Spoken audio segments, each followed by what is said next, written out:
Welcome to the answer section of the value investing quiz. Obviously, this video is useless to you if you have not yet watched the previous video, the questions, so I'll link you to this in the top right hand corner now. These questions are to test out your stock market knowledge, particularly from the Value Investing Basics playlist, which you'll find on this channel. So if you want to learn the basics of how to invest in the stock market, be sure to check this playlist out here. If you just want to see if you're stock market ready, to see if you're fit to start investing yourself, let's jump in right now. So the first question I asked in the video, who is the main founder of the value investing stock market strategy? Well, the answer of course is Benjamin Graham, C. Good effort though if you said Warren Buffett, who has sure put value investing on the map with receiving excellent stock market returns. But the strategy was devised by his mentor, who was Benjamin Graham in the 1940s. He's also the author of The Intelligent Investor, widely regarded as one of the absolute classics in the investing world, and really brings out the idea of the value investing strategy, a strategy that has made lots of people very wealthy over the years. The next question was, when you buy shares as a value investor, how long should you look to hold for? And the answer is D. If you've chosen a great investment and it continues to appear to be a great investment, you have no reason to sell. So buy with the intention to hold for at least 5 to 10 years, and perhaps even longer. Warren Buffett frequently mentions he looks to buy a stock with never the intention to sell it. I'll talk about this later in future videos about why you want to sell in a stock. But really, you need to be strict with this and look to hold for the long term to really see the proper gains that the stock is capable of. Question 3 asked, what is the widely used measurement to assess the current value of a stock? This is of course the price to earnings ratio. B. This works out how high the current share price is against the actual earnings the company is achieving. A good value varies between companies and sectors, but on average, a P/E value of less than 15 is considered on the cheap side.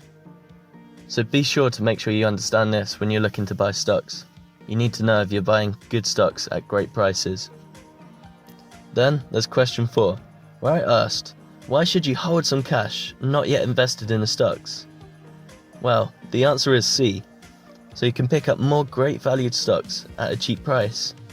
I know some of you may have gone for D, but the money in your portfolio is purely for investing.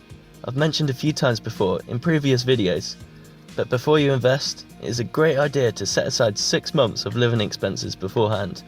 This is so you won't need to tap into your investment portfolio and sell shares at the wrong time, should the worst happen and you lose your income and you need to cover yourself and your family.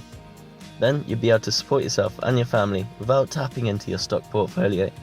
So that money in your portfolio should purely be ready for investing, and you won't need that for your normal life right now.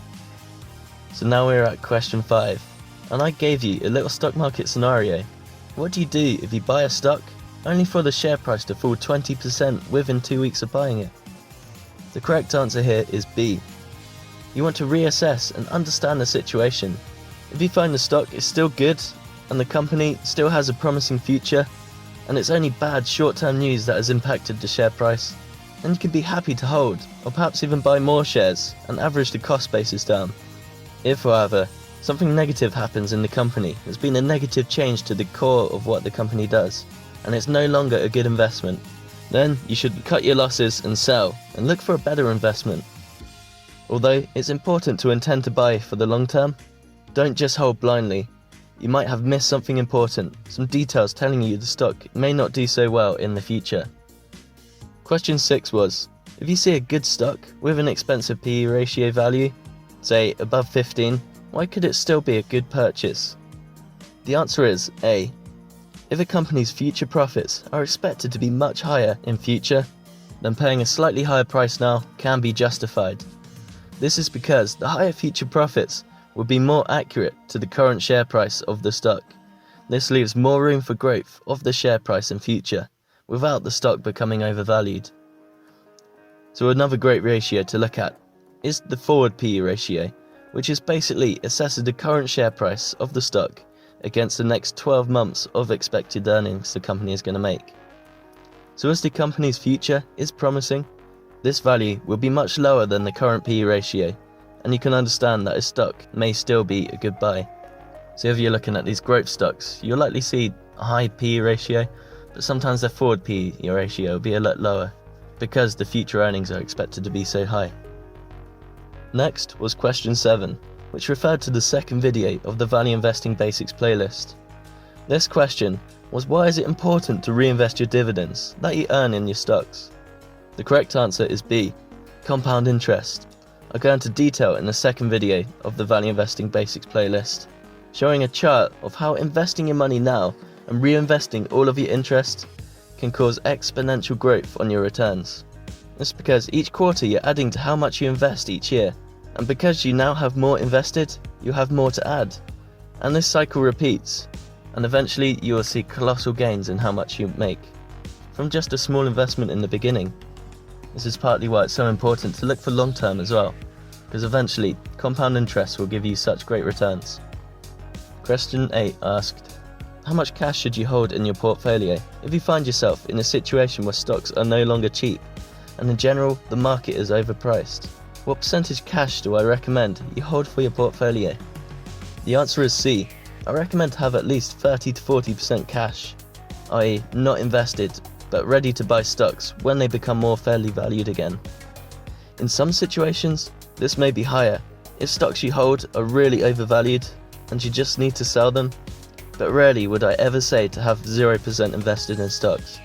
This is because, in the short term, the stock market is unpredictable, and even unusually high valuations could still increase for a few years before you see them drop, and you don't want to miss out on these gains you could have had.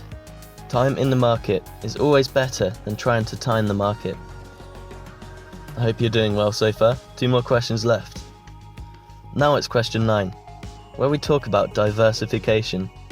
How many stocks should you look to hold in your portfolio at any one time? If you said C, congratulations, that's the answer. If you said as many as possible, D, then you're along the right lines, but investing too many shares at once means you'll struggle to keep up to date with every stock that you're doing. Remember tip 4 in the series, where I said ideally you want to look to understand and research all the stocks you own, perhaps even an hour a week. So I believe the perfect number to hold is 7 to 10 stocks at any one time.